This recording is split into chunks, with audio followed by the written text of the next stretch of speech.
And the person that I was talking to says to me, right now, nobody cares about politics or who's running for office. People only care about food, work, and their health. How do you get the message out to the populace that office holders probably affect their lives more than anybody? There are people that live and breathe politics and policy.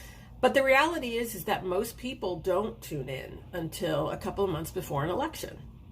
Now it's different now, right? Because we're in the middle of this pandemic. But it is true, you know. So you got to give people sort of that space to say, yeah, I get it. You know, you're struggling to make ends meet. Right now is not the time to think about who's running. You don't want to see a barrage of television commercials right now, right? That's why when we talk to our candidates, what we tell them is, right now what you need to be doing is going out and talking to voters and say, okay, well, all those things that you mentioned, are you having trouble with any of them, right? Are you having trouble with your health care or putting food on your table or jobs, you know?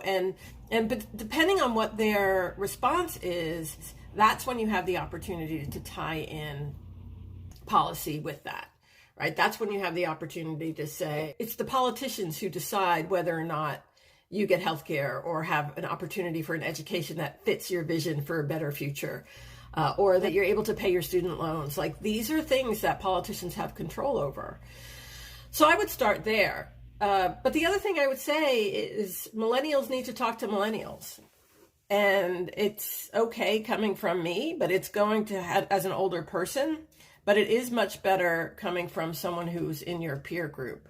And again, that goes back to encouraging younger people to run for office as well, because they can relate better to what young people are struggling with right now. So that's what I would do. I would ask, you know, have that conversation and say, well, what is the biggest issue that you're facing?